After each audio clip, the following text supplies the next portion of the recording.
Audioblog. Você já ouviu falar de Sartre? Já sentiu vontade de ser como Madre Teresa ou como Gandhi, largar tudo, simplesmente ir e servir as pessoas? Você se questiona do porquê nossa cidade não tem muitos espaços de convivência? Você já percebeu que não existe muita lógica no nosso cotidiano? Trabalhamos muito, mas nem sempre nos sentimos satisfeitos?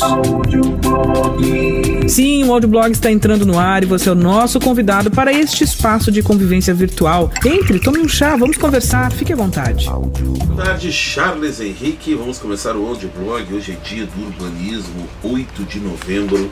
É o Dia Mundial do Urbanismo, que é o estudo, controle e planejamento de uma cidade. A data foi criada em 1949 em Buenos Aires, Argentina, pelo professor Carlos Maia de la Paula. Me atrapalhei aqui. Pelo professor Carlos Maria Della, da Universidade de Buenos Aires. Em entrevista para a produção da Mais FM, através da jornalista Vanessa Banks, a doutora em arquitetura Kátia Cristina Lopes de Paula de Joinville contou um dos maiores problemas do urbanismo da cidade, que é o Rio Cachoeira. E daqui a pouquinho nós vamos dar todas as dicas que ela falou em tópicos aqui sobre alguns problemas de Joinville e vamos comentar com o Charles Henrique, que é sociólogo formado em Ciências Sociais pela Universidade do Vale do Itajaí e faz mestrado e mestrando em urbanismo pela Universidade Federal de Santa Catarina, comentarista aqui da Mais FM e também do 103 Notícias do jornalismo da Rádio Mais FM. Boa tarde, Charles Henrique. Boa tarde, Marco. Boa tarde também a todos os ouvintes. De volta aqui para Mais FM depois de um período de viagem que estive a Brasília entrevistando a ministra Deli Salvati, também conhecendo a estrutura política e também urbana da cidade de Brasília, que convenhamos, é uma estrutura enorme e não é à toa que o Niemeyer e Lúcio Costa são reconhecidos mundialmente pela intervenção que eles fizeram na década de 60. Brasília, para quem não conhece, nossos ouvintes aqui na Mais FM. Então, qual é a primeira sensação de chegar em Brasília? Primeira sensação de chegar em Brasília é que é tudo numa escala muito grande e as linhas são muito retas, não tem curvas nos prédios, nos blocos.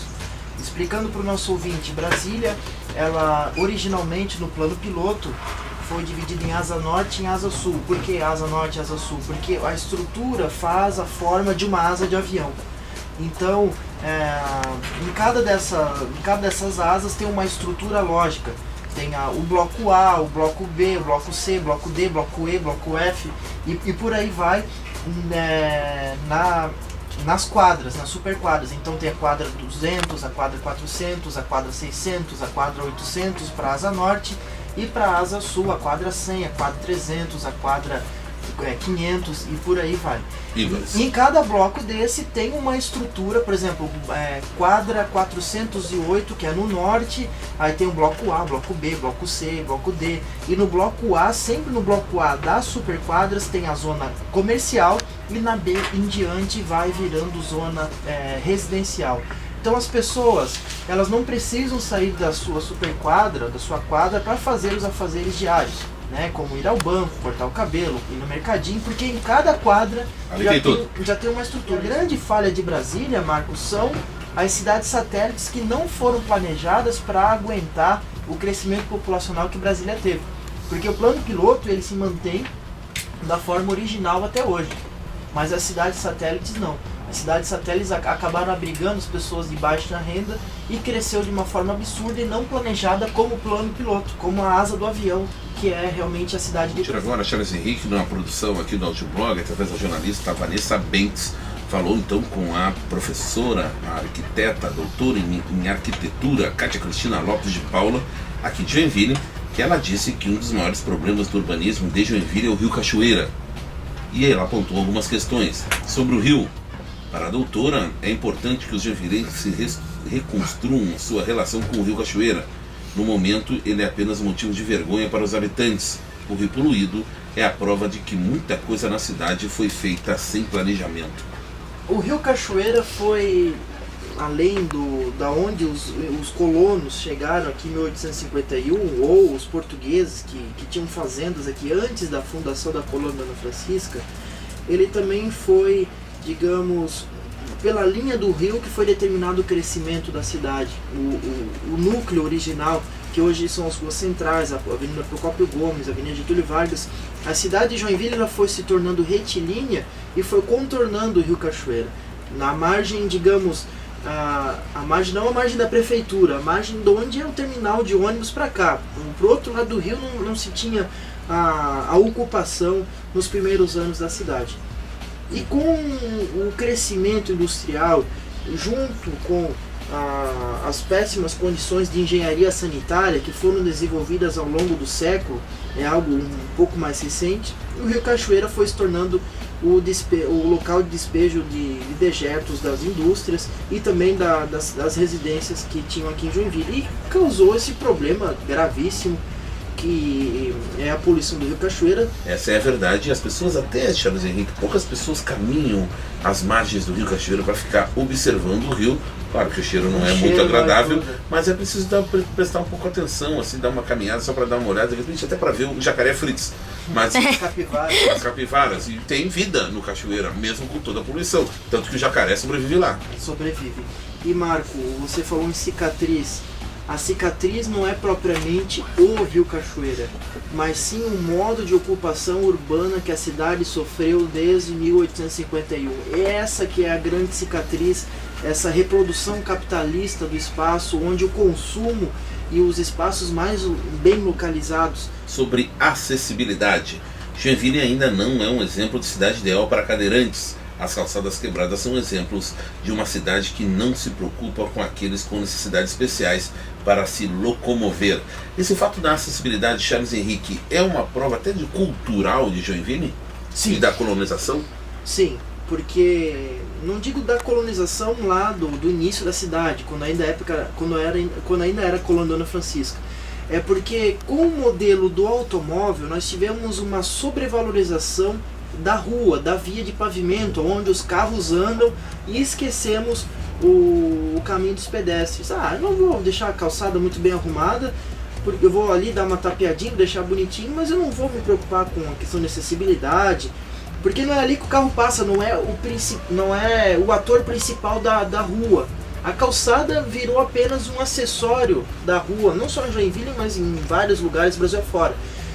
E a questão da acessibilidade agora está vindo junto, porque querendo ou não, as pessoas com deficiência também têm o seu direito de trafegar pela cidade, normalmente assim como nós, e nós temos que adaptá-las às ruas, às calçadas, nós temos que adaptar sim para essas pessoas, porque são como nós e precisam trafegar. E agora tem mais dois temas que eu vou juntar num só, que é a pobreza escondida e ocupação irregulares.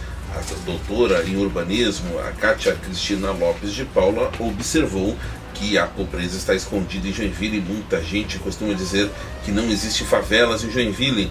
Essa é uma das maiores falácias da cidade, segundo a doutora de urbanismo. E as ocupações irregulares, muitos desastres acontecem em Joinville quando começa o período de chuvas intensas, mas a maioria deles acontece porque as famílias ocupam área de risco.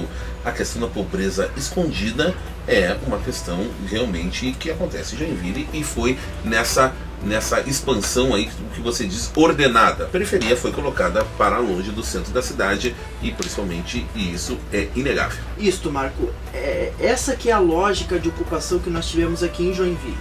Outro ditado que nós sempre escutamos nos veículos de comunicação, e eu escuto isso desde criança, é que Joinville deu as costas para o mar. Mas isso não é uma verdade. Joinville botou perto do mar as pessoas que não lhe interessavam perto do centro.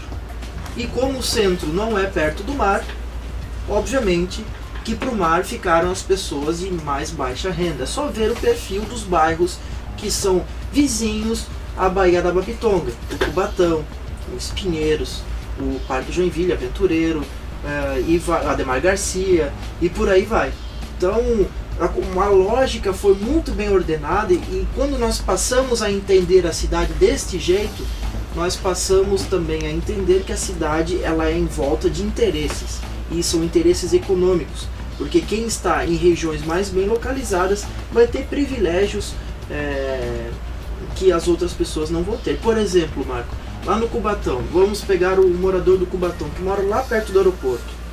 Ele tem problema de saúde, vai precisar vir para o hospital está longe. Ele quer mandar a criança para uma escola, a escola está um pouco longe. Agora vamos pegar o morador aqui do América. Se ele quiser ir para o hospital, tem hospital pertinho. Se quiser para uma escola, tem escola perto. Aparelhos culturais, centro eventos, ginásio de esporte, perto. Então, sistema de transporte coletivo, se ele quiser, ele pode andar uma quadra, já tem um sistema de transporte.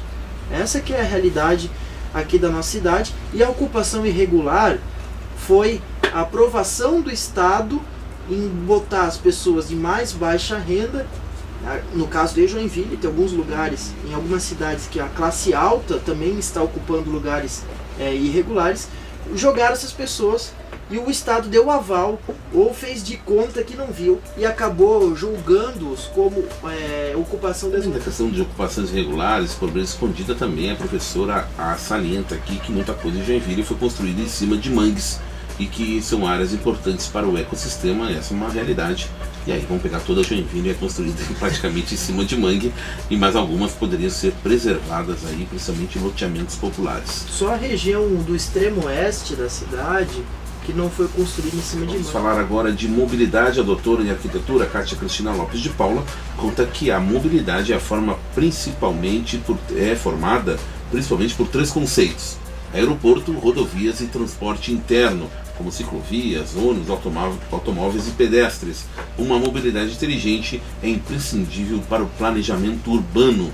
E ela citou ainda o urbanista Jaime Lerner, ex-prefeito de Curitiba, conceituado Jaime Lerner, que diz em um de seus livros que primeiro é preciso amar o seu jardim, e depois a sua calçada, depois a sua rua e assim por diante. Então cria-se um laço de amor e respeito com a sua cidade. Então, Marco, a questão da mobilidade acaba juntando tudo que nós falamos até agora sobre ocupação urbana, sobre os agentes que estão envolvidos na produção da cidade, porque a mobilidade, o que ela vai ser na verdade? Ela vai ser o ato de nós nos deslocarmos para realizarmos as nossas atividades diárias, seja para ir trabalhar, para ir estudar, para ir comprar alguma coisa, e esses lugares estão localizados em algum ponto da cidade. Eles já foram ocupados de alguma maneira anteriormente a essa nossa necessidade de se deslocar. E a mobilidade urbana é a forma construída, a forma materializada, vamos dizer assim, dessa necessidade de nós irmos até o ponto A ou o ponto B. E a forma que nós vamos escolher para nos deslocar vai depender muito das condições em que a cidade for formatada, se ela é muito espraiada, se ela é muito densa, e das condições econômicas. Se eu tenho dinheiro para comprar um carro, se eu tenho dinheiro só para andar de ônibus, se eu tenho dinheiro só para andar de bicicleta, ou se eu tenho dinheiro para nada, se eu não tenho dinheiro para nada e vou fazer as coisas a pé porque são pertinho ou porque eu não tenho outro jeito. A questão dos ônibus, a questão da licitação do transporte coletivo de Joinville vai ser muito discutida a partir do próximo ano, e a questão das rodovias. Charles Henrique, volta rapidamente na questão das rodovias BR-280, a novela de duplicar ou não duplicar. Agora vai começar a pauta da BR-280, porque já nos finais de semana já começa a se mostrar um grande congestionamento na volta das praias. Um tempo bom, final de semana, agora feriados de 15 de novembro. No feriado já no dia 2 de novembro, feriado de finados, tempo bom, várias pessoas se dirigiam ao litoral, principalmente as praias de Barra do Sul e São Francisco do Sul, e na volta já foi complicado. Nesse último final de semana, no sábado, calorão, céu azul, muita gente foi para a praia. No domingo, novamente congestionamento. Se prepare para o congestionamento na BR-280, agora no feriado, que cai numa terça-feira, muita gente vai emendar, feriado aí emendado 15 de novembro, e vai mais fila na BR-280. Vai ser um caos. Agora vai começar a engrossar aí as reclamações da questão da BR-280, que liga aí Joinville às praias de São Francisco do Sul e a popular Barra do Sul. Isto, Marco, em entrevista que a ministra Ideli Salvati nos concedeu na sexta-feira lá em Brasília, uma das pautas que nós perguntamos para ela foi justamente a BR-280, e a ministra garantiu que o governo federal fará de tudo possível para que a licitação das obras da duplicação saiam o mais rápido possível. Você ouviu? Audioblog. Um programa que é a trilha sonora do pensamento.